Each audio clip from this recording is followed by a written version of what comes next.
Pen turned to Gareth, her brow furrowed as she considered their options. "What do you think? Dirt or the nebula?" Gareth pondered her question, his eyes scanning the dense, shadowed trees around them.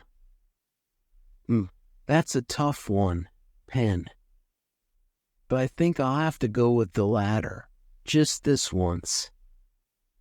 The man standing beside them, who had been waiting patiently, suddenly broke into a wide grin. He clenched his fist and shook it in the air as though he'd just won a great victory. "Excellent! This away, friends!" His voice boomed with enthusiasm as his clenched fist became an open hand, sweeping dramatically toward the trail ahead. Without another word, he turned and began striding confidently back toward the path from which he had first emerged, his boots crunching against the dirt. Pen and Gareth exchanged glances before following. Gareth, ever the cautious one, kept a close watch on the shadows creeping along the edges of the forest. The darkness clung to the massive trees, casting long, jagged silhouettes that twisted and swayed as the wind whispered through the branches. The tension that had gripped him earlier still hadn't eased, even though their guide seemed entirely at ease. The dirt path, worn from years of use, snaked through the dense woods, its twists and turns making it impossible to see more than a few feet ahead at any given moment. A good thing things turned out the way they did, the man suddenly spoke, breaking the silence as he led them along. His tone was casual, as if they hadn't narrowly escaped danger just hours before. A day longer, and YLV missed the festival. Then again, we might have pushed it back a bit. Would not have felt right to celebrate while folks were missing their people. Still, you're found, just in time to enjoy the harvest. Pen cocked her head, curious. Harvest? The man nodded enthusiastically, his pace steady and unhurried. Yup. We're mostly self-sufficient out here. Well, not completely, to be honest. We've got plenty of technology, and we get help from the cities when we need it. But we like to keep to ourselves. Town's mostly filled with folks who enjoy a quieter, simpler life. Oh, guess I never introduced myself properly. Name's Cassius. I hunt for the town mostly, keep a little garden, and tend to Riley. Riley's an old wolf. Gareth raised an eyebrow. You tend to a wolf? Cassius chuckled, his voice warm and easygoing. Well, I wouldn't say she's domesticated, but she split from her pack a few years back. Stays close to town. Pen, intrigued, pressed for more. Why'd she leave her pack? Old age, Cassius explained, his gaze shifting briefly toward the forest as though the wolf might be watching them even now. Wolves have this thing about 'em. When they get too old, when their experience can't make up for their slowing bodies, they'll wander off on their own. Don't want to burden their pack, I guess. Riley would have starved by now, but I reckon I can't help but leave her some scraps now and again. Feel bad for the old girl, he added with a small, wistful smile. "She loves fish." "That's quite kind of you," Gareth observed, his tone softer than usual. "Maybe," Cassius replied thoughtfully. "Sometimes I wonder if I'm just prolonging her suffering. But I figure if she was ready to go, she'd stop talking what I leave for her.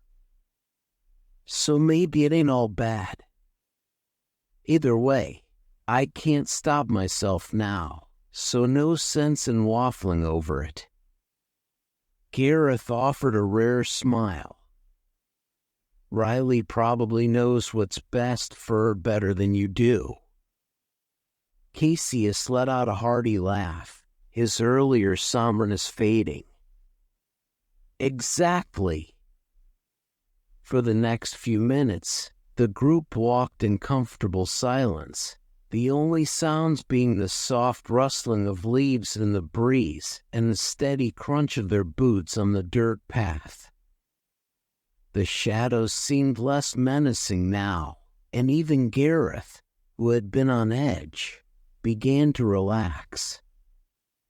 Before long, Cassius gestured ahead of them. "Here we are."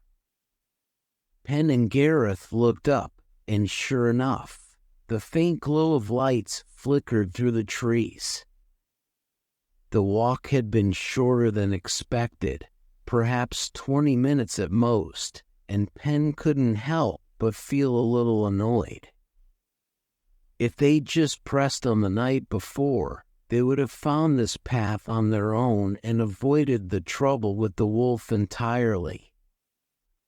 "You know," Penn mused aloud, "if it weren't for the thick tree cover, we might have seen the lights from where we set up camp."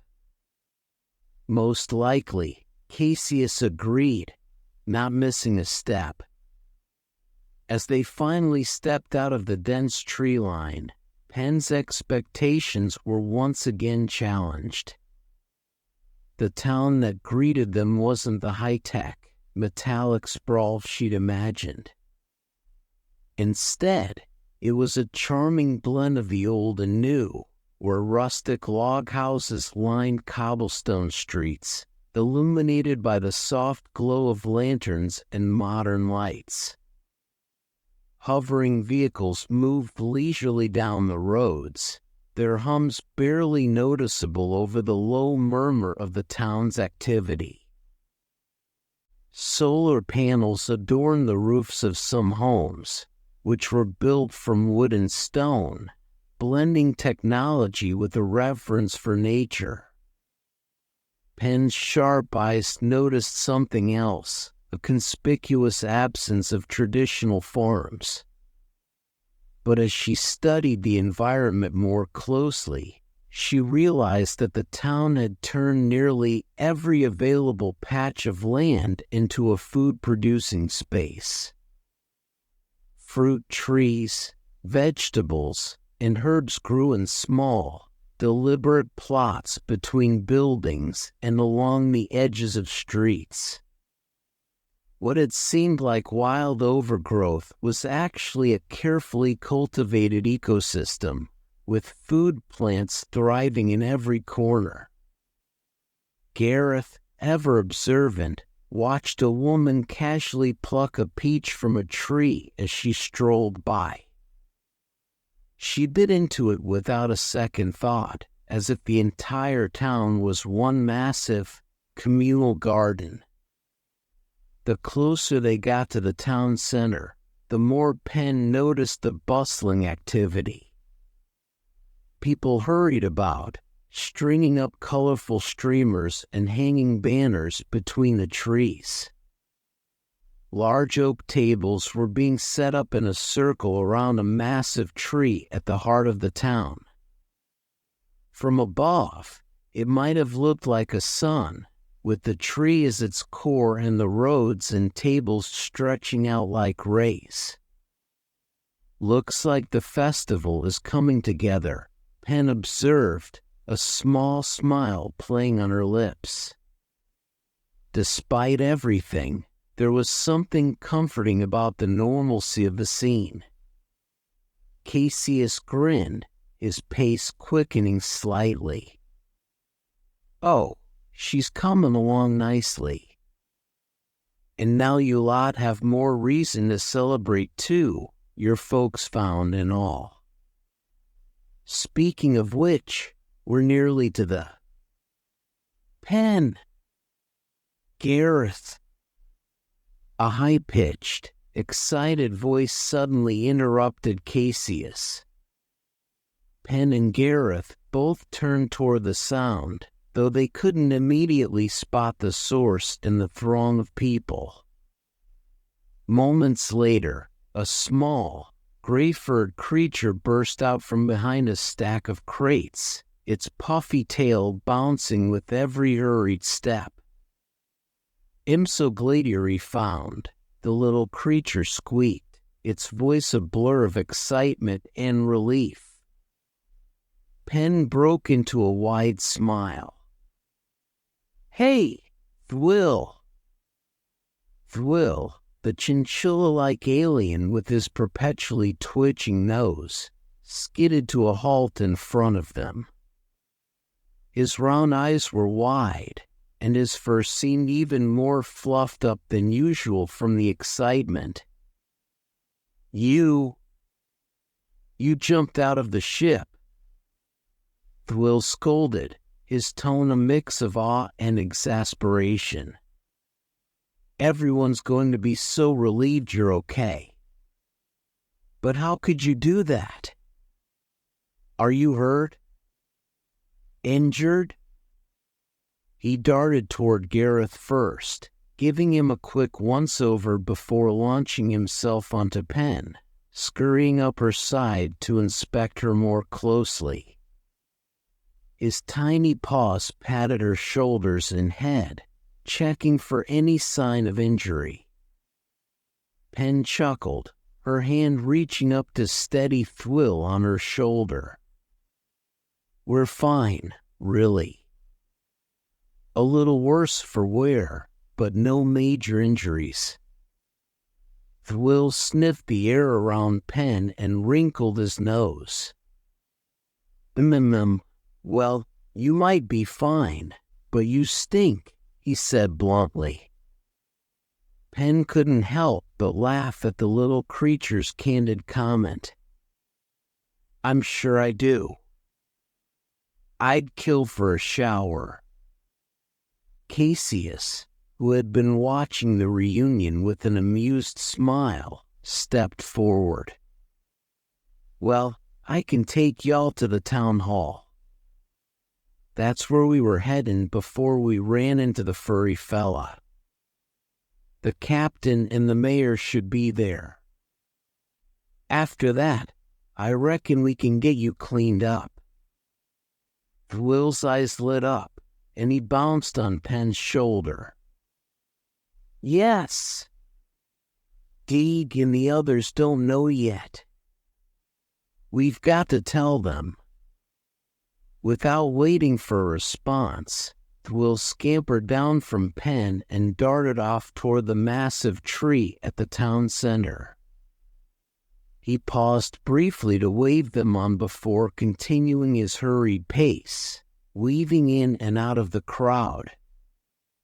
Cassius chuckled again, shaking his head.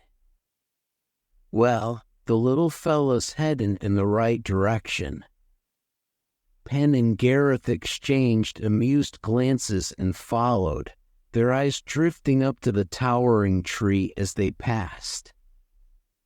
Its trunk was thick and sturdy like that of an ancient oak, but its leaves were unlike anything Penn had ever seen, speckled with shades of vibrant pink and purple, shimmering in the soft evening light. The entire tree seemed to glow faintly, as if it were alive with energy. "Beautiful," Penn muttered to herself, her eyes lingering on the leaves. After a few more twists and turns down narrow streets, they finally arrived at the town hall. Unlike the rest of the town, which felt rustic and old-world, this building was sleek and modern. Its smooth, metal surface gleamed under the lights, clearly the product of advanced technology. It stood out as a beacon of modernity amidst the more traditional structures, a reminder that the town was connected to the wider world, even if it liked to maintain its distance.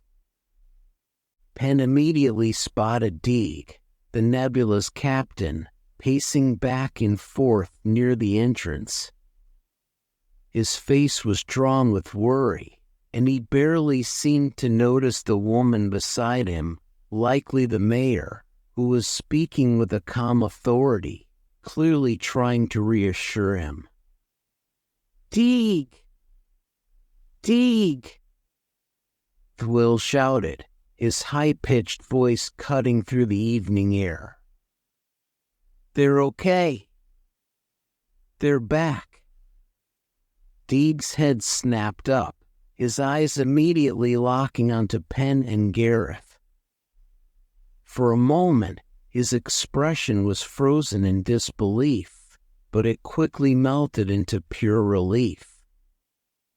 He rushed toward them, his usually stern face softening into a smile. "Penn! Gareth!" he exclaimed. "I'm so glad to see you. I knew you'd make it back, but it's just good to see you in one piece.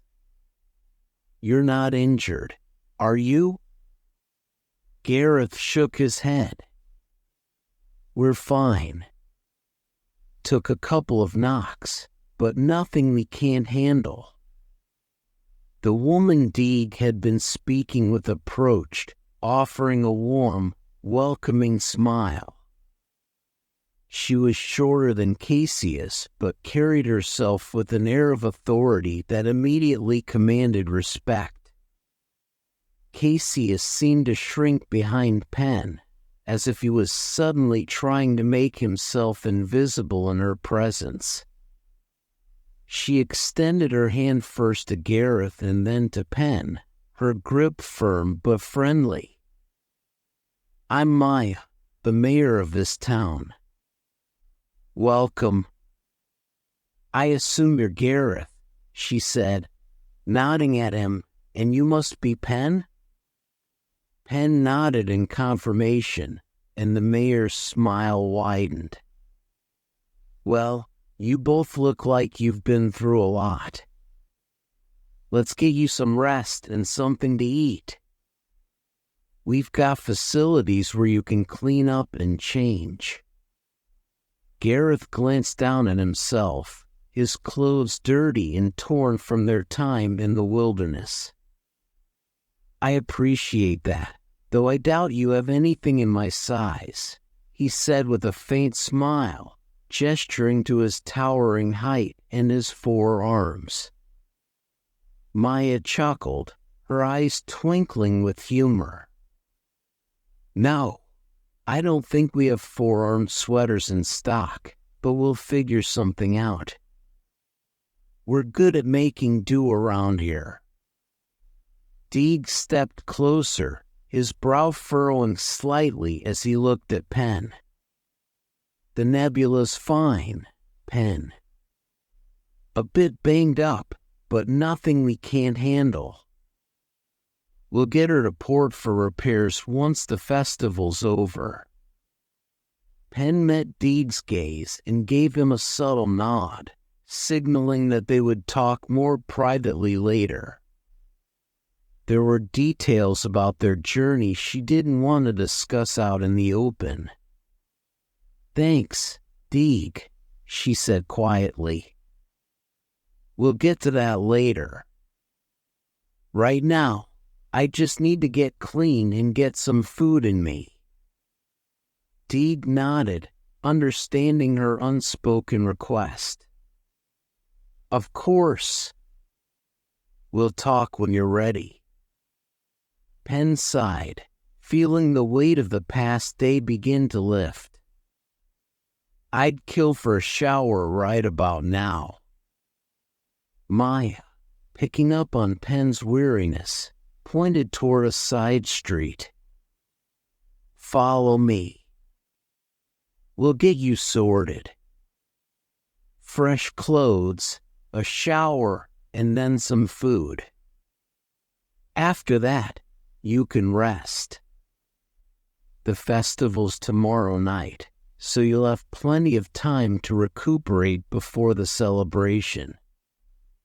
As they followed the mayor toward the town hall, Penn felt an overwhelming sense of relief wash over her. The danger was behind them, at least for now. The nebula might need repairs, and there were still questions that needed answers, but in this moment, they were safe. And in this quiet town, where life seemed to flow at its own peaceful pace, that was enough.